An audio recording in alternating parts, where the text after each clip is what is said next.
আলহামদুলিল্লাহ, আমি আপনাদের সামনে সূরা নাবার কিছু অংশ তেলাওয়াত করছি। এই সম্পর্কে কিছু আলোচনা করব। ওমা তৌফিক ইল্লা বিল্লাহ। আল্লাহ তাআলা সূরা নাবার মধ্যে বলেন, আয়াতগুলি আমি তেলাওয়াত করছি। أعوذ بالله من الشيطان الرجيم.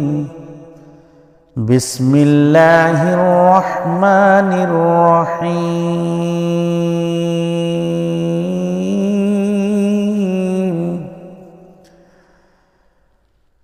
عما يتساءلون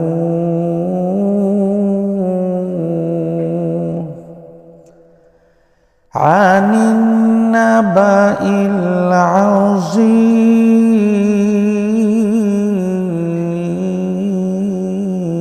العظيم الذي هم فيه مختلفون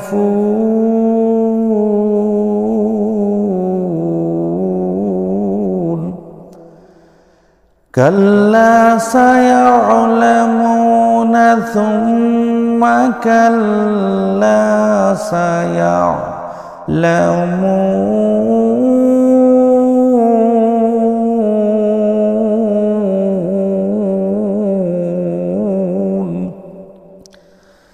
ألم نجعل الأرض مهادا والجبال أوتادا وخلقناكم أزواجا وجعلنا نومكم سباتا وجعلنا الليل لباسا وجعلنا النهار معاشا وبنينا فوقكم سبعا شدادا وجعلنا سراجا وهاجا وأنزلنا من المعصرات ماء ثجاجا لنخرج به حبا ونباتا صدق الله العظيم. সম্মানিত হাজরিন, সূরা নাবার কিছু আয়াত তেলাওয়াত করেছি। কোরআন শুনতে ভালো লাগে, কোরআন শুনতে খুব মজা লাগে। আল্লাহ তাআলা এক একজনের কণ্ঠে একক রকমের সুর দিয়েছেন। হয়তো আমারটা আপনাদের কাছে ভালো লাগে নাই, তারপরেও ভালো লাগা দরকার। কোরআনের আয়াত, একটা অক্ষরে 10টা নেকি। সুবহানাল্লাহ বলেন। বুঝেন আর না বুঝেন, এই জন্য কোরআন শোনার দরকার আছে না নাই? অবশ্যই আছে। সূরা নাবার মধ্যে কিয়ামত সম্পর্কে একটা খবর দেওয়া হয়েছে। পৃথিবীর মধ্যে যত খবর আছে সবচেয়ে বড় খবর হইল কি? কিয়ামতের খবর। কিয়ামত এমন একটা জিনিস যা সব কিছু ধ্বংস করে দেওয়া হবে, কিছুই থাকবে না। ও মুসলমান, কিয়ামতের চাইতে বড় খবর পৃথিবীতে আর দ্বিতীয় কিছু নাই। দুনিয়ার যত খবর আছে সব খবর অস্তিত্ব বিলীন হয় না। কিয়ামত যেদিন হবে দুনিয়ার মধ্যে কিছুই অবশিষ্ট থাকবে না, শুধু থাকবে আল্লাহ। কে থাকবে? আল্লাহ, এবং আল্লাহর আরশ ছাড়া কিছুই থাকবে না। কিয়ামত সব কিছু নিচ্ছিন্ন করে দেওয়া হবে। সূরা নাবা কেন নাজিল হয়েছে, শানে নজুলটা আপনাদেরকে শোনাচ্ছি। সূরা নাবার শানে নজুল হলো আল্লাহর পয়গম্বর দু জাহানের সরদার বিশ্বনবী রাহমাতুল লিল আলামিন মদিনার বুকে যখন মক্কার বুকে মদিনার বুকে যখন দাওয়াত দেওয়া শুরু করলো, কাফের মুশরিক ইহুদি নাসারা বেদিনরা নবীজির কথা বিশ্বাস করতেছিল না। তারা বলছিল না না, কিয়ামত হবে না, মানুষ মরার পরে মাটি হয়ে যাবে, নিচ্ছিন্ন থাকবে না, হাড্ডি পর্যন্ত মাটি খেয়ে ফেলবে, কিভাবে কিয়ামত হবে? 3-4 দলে রূপান্তরিত হয়ে গিয়েছে। কেউ বলছে কিয়ামত হবে না, কেউ বলছে কিয়ামত হবে, তবে এইভাবে না, রূহের উপরে। বিভিন্ন জনে বিভিন্নভাবে কথা বলতেছিল। এই খবর দেওয়ার পরে যখন বিশ্বাস করে না, তখন আল্লাহ তাআলা সূরা নাবা নাজিল করেন। প্রথম অংশে বলা হয়েছে আম্মা ইয়াতাসাআলুন,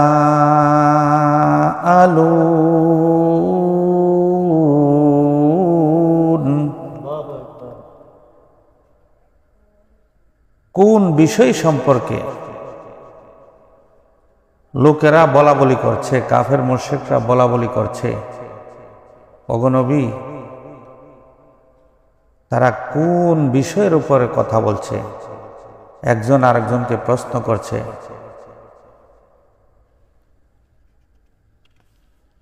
আল্লাহ তাআলা তখন পরের অংশ বলেন আনিন নাবাইল আযীম,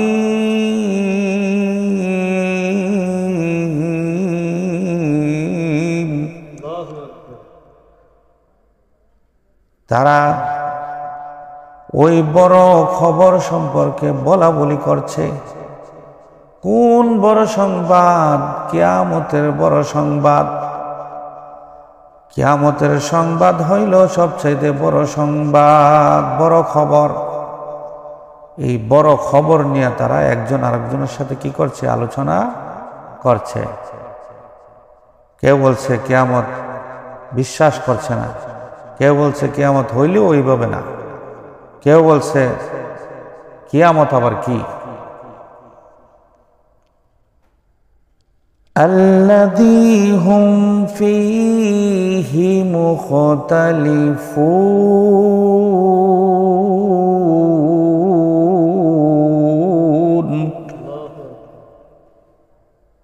তারা কি মতানৈক্য করছে, কিসের বিরোধিতা করছে?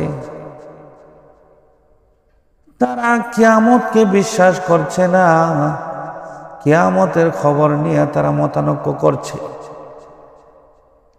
একজনে বলছে কিয়ামত হবে, এইভাবে হবে না, রূহের উপরে হবে। আরেকজনে বলছে কিয়ামত মিথ্যা কথা। বিভিন্ন জনে বিভিন্ন কথা বলা বলি করছে, ইখতিলাফ করছে, মুখতালিফুন, ইখতিলাফ করছে, মত পেশ করছে। আল্লাহ তাআলা বলেন সুম্মা কাল্লা সায়ালামুন।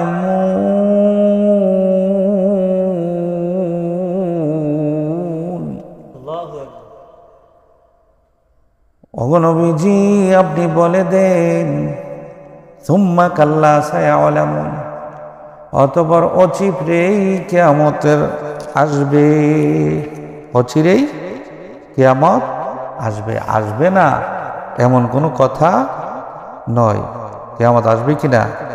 আসবে। কখনো না, বরং কিয়ামত অবশ্যই আসবে এবং তারা অতি সত্বরই জানতে পারবে। সুম্মা কাল্লা সায়ালামুন, তারা অতি সত্বর জানতে পারবে।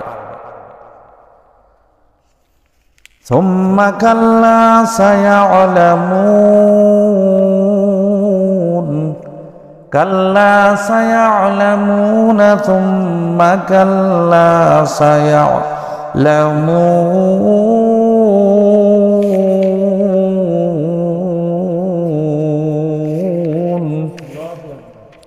সুম্মা কাল্লা সায়ালামুন, জানতে পারবে, অচিরেই জানতে পারবে। সুম্মা কাল্লা সায়ালামুন, অতঃপর তারা অচিরেই জানতে পারবে। সুম্মা কাল্লা সায়ালামুন, আবারও বলি কখনোই নয়, তারা অচিরেই জানতে পারবে। এবার আল্লাহ তাআলা বলতেছেন কিয়ামতের খবর তো এটা অনেক দূরে, তবে তারা দুনিয়াতেই কত কিয়ামত আছে এগুলার খবর নেয় না কেন? দুনিয়াতে কিসের খবর? কত আশ্চর্য ঘটনা রয়েছে। আল্লাহ তাআলা বলেন আলাম নাজআলিল আরদা মিহাদা,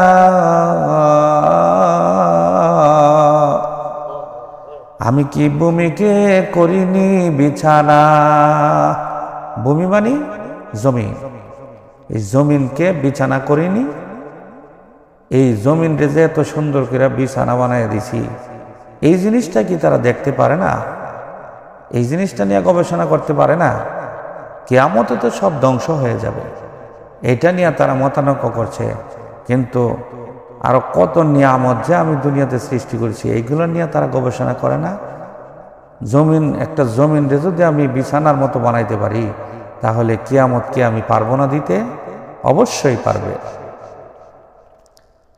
আল্লাহ তাআলা মানুষদেরকে কি দিয়ে বানাইছেন তাও বলছেন আলাম নাখলুকুকুম মিন মাইন মাহিদ,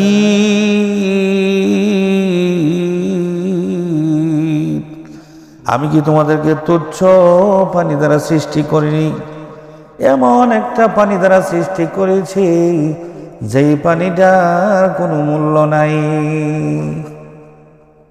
দুধের কেজির দাম আছে, দুধের দাম আছে, কিন্তু এই পানিটার কোনো কি নাই, মূল্য নাই। মূল্যহীন পানি দ্বারা তোমাদেরকে সৃষ্টি করেছি। আরেক আয়াতে বলেন আলাম নাজআলিল আরদা কিফাতা, আমি কি ভূমিকে সৃষ্টি করিনি ধারণকারী রূপে? ধারণকারী রূপে। এই জমিনের মধ্যে বাড়ি, কত ভারী, টন কি টন জমিনে রাখা হয়েছে। জমিন ধরে রাখছে না, না ভেঙে গেছে? তাহলে জমিনকে ধারণ ক্ষমতা দিয়েও আল্লাহ বানাইছেন, বিছানা কইরা বানাইছেন। যদি টিলা টালা থাকতো মানুষ বসবাস করতে পারতো? বসবাস করতে পারতো না। জমিন সমান করে দিয়েছে যেন মানুষ ঘরবাড়ি কইরা সুন্দর মতো চলাফেরা করতে পারে। এগুলি দেখে না তারা? আল্লাহর পয়গম্বর দু জাহানের সরদার বিশ্বনবী রাহমাতুল আলামিনকে আল্লাহ বলেন আপনি জানায়া দেন দুনিয়ার জমিনকে আমি বিছানা স্বরূপ বানাইছি, দারুণ রূপে বানাইছি, দারুণকারী হিসেবে বানাইছি, যাতে করে সমান করে বানাইয়া দিয়েছি আমার বান্দা বান্দিগুলি যেন সুন্দরভাবে চলাফেরা করতে পারে। এগুলি তাদের চোখের সামনে কি আসে না? এগুলা নিয়ে কি তারা গবেষণা করতে পারে না? করছে কোনোদিন? এগুলা নিয়ে গবেষণা করে না। সুম্মা কাল্লা সায়ালামুন, অতঃপর তারা দেখতে পারবে। এখন আল্লাহ তাআলা বলেন আলাম নাজআলিল আরদা মিহাদা, আমি কি ভূমিকে করিনি বিছানা? আমি জমিনকে বিছানা স্বরূপ বানাইয়া দিয়েছি, সমান করে দিয়েছি, টিলা রাখি নাই। জমিনকে মজবুত করে বানাইছি, যাতে করে আমার বান্দাবান্দিরা চলতে ফিরতে কষ্ট না পায়। আমি যদি জমিন রে বলতাম, জমিন রে টিলার মতো হয়ে যা, জমিন টিলার মতো হয়ে যাইতো, তুমি আর আমি চলতে কষ্ট হইতো। কিছু কিছু জায়গার মাটি আছে বড় শক্ত, দেখবেন ধান কাটার পরে মাটিগুলা লোহার প্যাগের মতো শুক্কা হয়ে থাকে। ওই শক্ত জমিনের মধ্যে জুতা ছাড়া হাঁটা যায় না, নরম জিনিস পায়ে দেওয়া ছাড়া হাঁটা যায় না, কষ্ট পাওয়া যায়, ব্যথা পাওয়া যায়। আল্লাহ বলেন ওই রকম যদি সমস্ত জমিন বানায়া দিতাম, বান্দারে তোরা চলতে বড় কষ্ট পাইতি। এগুলি নিয়ে গবেষণা করো না। আল্লাহ তাআলা আরো বলেন ওয়াল জিবালা আওতাদা,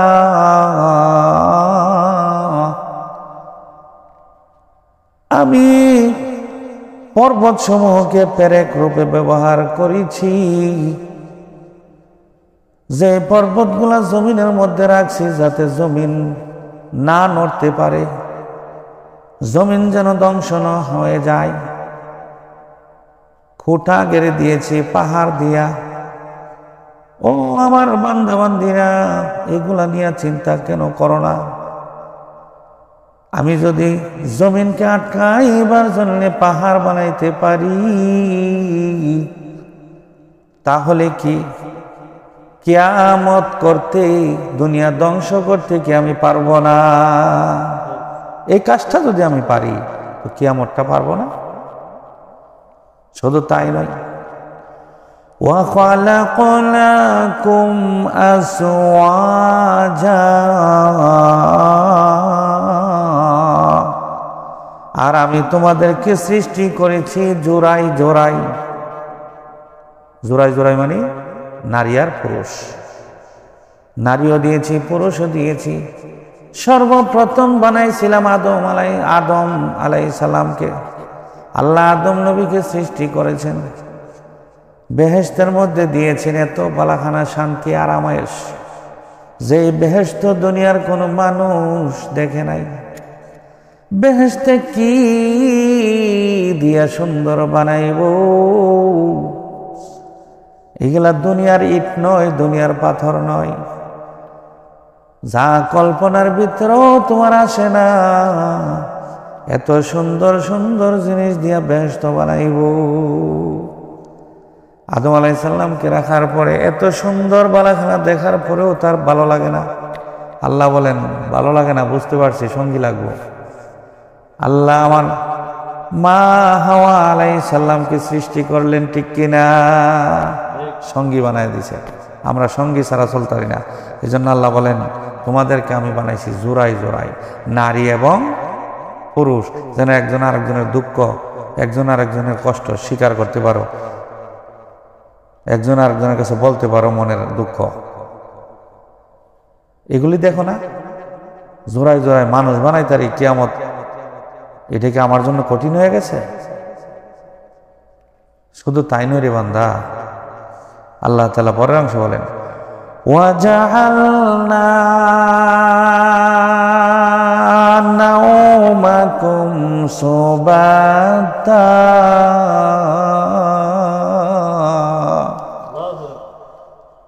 ও আমার বান্দা বান্দিরা, আমি তোমাদের রিজিকের ব্যবস্থা করেছি না? আমরা রিজিকের ব্যবস্থা কে করেছে? আমি আল্লাহ তোমাদের রিজিকের ব্যবস্থা করেছি। তবে রিজিকটা পরিশ্রম করে নিতে হবে, দোকানে ব্যবসা বাণিজ্য করতে হবে, জমিনে কাজ করতে হবে, বিভিন্ন জায়গায় তোমাকে যাইতে হবে। ঘরের ভিতরে বসে থাকলে আমি তোমার রিজিক ঘরে পৌঁছাইয়া দেব না রে বাংলা। রিজিকের সন্ধানে তোমাকে ঘর থেকে বাহির হইতে হবে। আমি আল্লাহ তোমার রিজিকের ব্যবস্থা জমিনের মধ্যে ছিটাইয়া দিয়েছি। এই রিজিক সন্ধান করতে যাইয়া তোমাকে পরিশ্রম করতে হবে, করতে হবে না? সারাদিন পরিশ্রম করে দোকানদারি করে ক্লান্ত হয়ে যায়, তখন আল্লাহ একটা ঔষধ রাখছেন। ওষুধটার নাম কি? নাউমাকুম, ঘুম। এই ওষুধ ঘুম, ঘুম।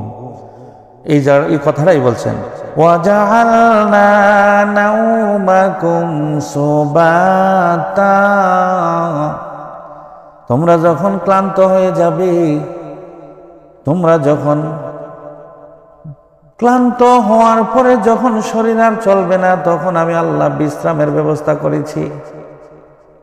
বিশ্রাম করলে তোমার শরীর আবার কি হয়ে যাবে? সতেজ হয়ে যাবে, আবার পরিপূর্ণ কি করতে পারবা?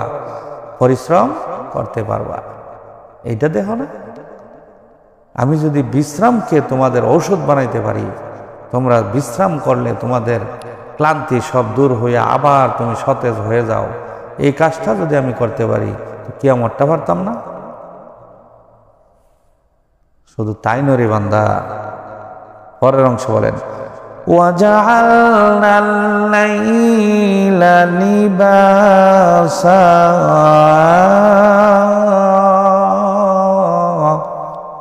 ওয়াজআলনাল লাইলা লিবাসা, আর আমি রাতকে করেছি আচ্ছাদন। রাতকে করেছি কি? আচ্ছাদন। রাতের অন্ধকার সব কিছুকে আচ্ছাদিত করে রাখে, কোনো কিছুই দেখা যায় না, এমনকি সব কিছুই নীরব নিস্তব্ধ হয়ে যায়। ফলে নিদ্রিত লোকেরা পরিপূর্ণভাবে বিশ্রাম গ্রহণ করতে পারে। নিঃসন্দেহে এটি বান্দাদের প্রতি আল্লাহ পাকের মহান দান। দান কিনা?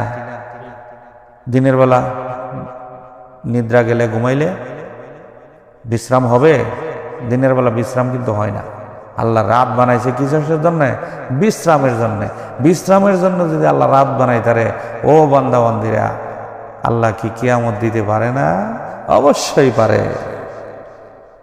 আল্লাহ বলেন, আরো দেখো, আরো কি কি তৈরি করছি সব তোমাদের সামনে তুলতাছি, তুলে ধরতেছি। ওয়াজআলনান নাহারা মাআশা, ওয়াজআলনান নাহারা মাআশা, আর আমি দিনকে করেছি জীবিকা উপার্জনের সময়।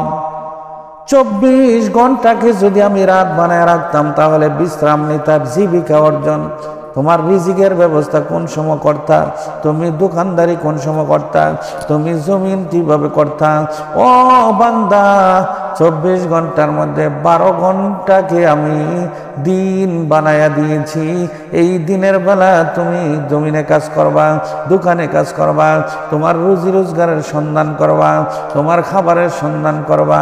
আমি আল্লাহ তুমি যখন ওসিলা করবা দোকান দিয়া, জমিন দিয়া, ফসলের মাধ্যমে, দোকানের ব্যবসার মাধ্যমে, তোমাকে বিভিন্ন ব্যবসার মাধ্যমে রিজিক আমি ঘরে পৌঁছায়া দেব। দিচ্ছে কিনা? রিজিক আমরা পাচ্ছি অবশ্যই। দিন যদি না দিত, শুধু তাই নয়, আল্লাহ আরো বলেন, আহা, চিন্তা করি না আমরা আসি কেমনে, কারে মাইরা কেমনে খামু? নিজে ধনী তাহলে আরেকজন গরিব হয়ে যাক, আমার কোনো সমস্যা নাই। লোভ, লোভ, এই লোভে আমাদেরকে সবকিছু ধ্বংস করছে, ঈমান ধ্বংস করে দিচ্ছে। লোভ ছাড়েন। আল্লাহ তাআলা বলেন, ওয়াবানাইনা ফাওকাকুম সাবআন শিদাদা।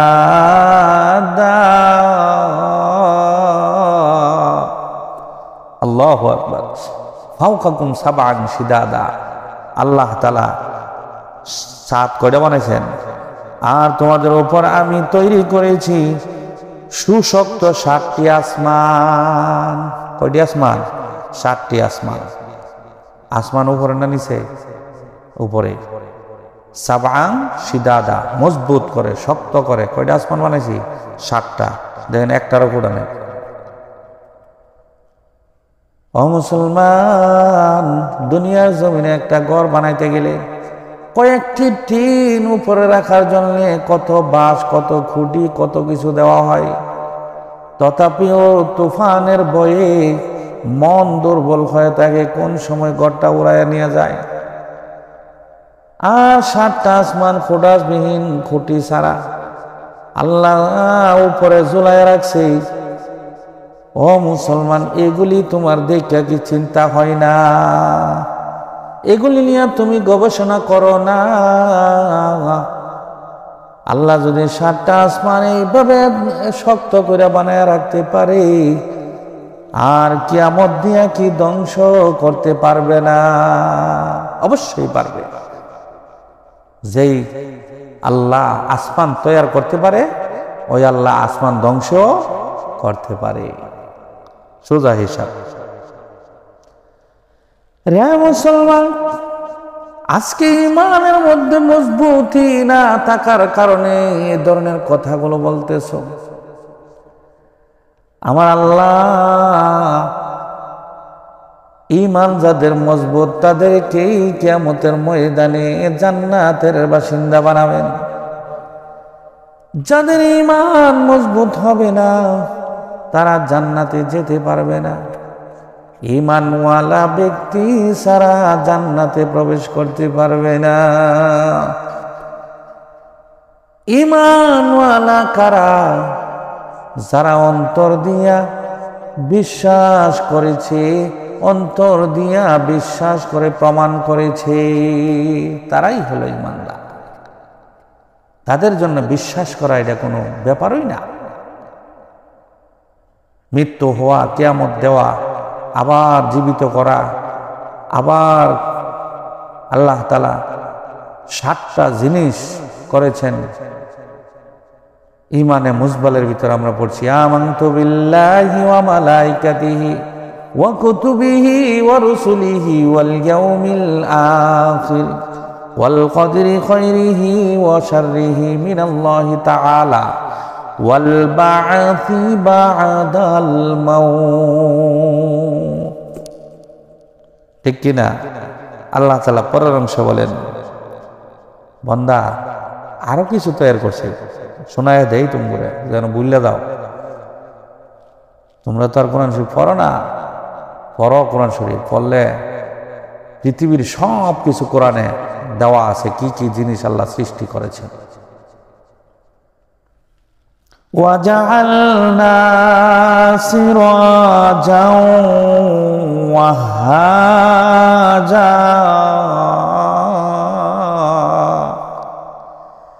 আর আমি কি এক উজ্জ্বল প্রদীপ সূর্য তৈরি করেছি।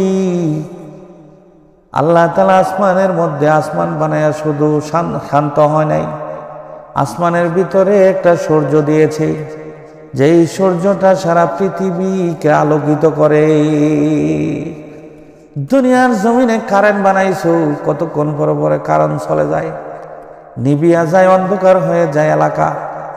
কিন্তু আল্লাহ এমন কারেন্ট বানায়া দিছে, যে কারেন্ট আল্লাহ উঠতে কইলে উঠে, আবার ডুবতে কইলে ডুবে। আল্লাহর অর্ডার মানে সারা পৃথিবী আলো করে ফেলে। যখন তেজ হয়ে যায় তখন আর রৌদ্রের জমিনের মধ্যে যাওয়া যায় না, গাছের ছায়াতে যাইতে হয়। শুধু তেজ নয়, এই আলোর সাথে সাথে গরমও ওই পরিমাণে। এই সূর্য দিয়া দিনকে আলোকিত করেছেন। কেন করেছেন? বান্দা যেন কাজকর্ম করতে কি না হয়, কষ্ট না হয়। আল্লাহ তাআলা বলেন, ওয়া আনজালনা মিনাল মু'সিরাতি মা'আন সাজ্জাজা। আর আমি পানিতে পরিপূর্ণ মেঘমালা থেকে প্রচুর বৃষ্টিপাত করেছি। মেঘ দেন, মেঘ বৃষ্টি দেন। এই বৃষ্টি জমিনে পড়ার পরে গাছ সুন্দর হয়, গাছ বড় হয়, গাছের থেকে ফল ফলাদি হয়। এই ফল ফলাদি আমরা খাই। আল্লাহ রিজিকের ব্যবস্থা করেন, বৃষ্টির মাধ্যমে জমিনকে তরুতাজা করেন। জমিনের মধ্যে পানি ভরার সাথে সাথে সার গোবর না দিলেও চলে, জমিন কি হয়ে যায়, শক্তিশালী হয়ে যায়। তখন তার থেকে গাছগুলি এই শক্তি অর্জন করে, তারা নিজের গতিতে আম গাছ আম দেয়, কাঁঠাল গাছ কাঁঠাল দেয়, ধান ধান দেয়, ঠিক কিনা? আল্লাহ তাআলা আমাদেরকে রিজিকের ব্যবস্থা করেন। ও বান্দা, আল্লাহর বান্দাবান্দি, এইগুলি দেখো না, এগুলি নিয়ে চিন্তা ভাবনা করতারো না। কিয়ামত না পরে আসবে, এগুলি যদি আল্লাহ পারে তাহলে কিয়ামত পারাটা কি, এটা কি অসম্ভবের কোনো কিছু? কোনো কিছুই না।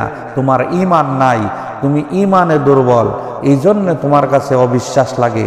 ঈমানওয়ালাদের কাছে এগুলা অবিশ্বাসের কিছুই নেই। আল্লাহ তাআলা দুনিয়া সৃষ্টি করেছেন, ধ্বংসও করতে পারবেন, মানুষ বানাইছেন, মৃত্যুও দিতে পারবেন, আবার পুনরায় জীবিতও করতে পারবেন। এতে আল্লাহর আল্লাহর প্রতি কোনো আমাদের অবিশ্বাস নাই, ঈমানওয়ালাদের কোনো অবিশ্বাস নাই। এই জন্য মুমিন হও, বিশ্বাসী হও, আল্লাহর সব কিছু বিশ্বাস করো, তাতেই তোমার জীবন ধন্য হবে। আর যদি বিশ্বাস না কইরা বেঈমান হইয়া কবরে যাও, তো কবরে গেলে বুঝতে পারবা আল্লাহ আযাব কত শক্তিশালী, আল্লাহর আযাব কত কঠিন। আল্লাহ তাআলা বুঝার আমল করার তৌফিক দান।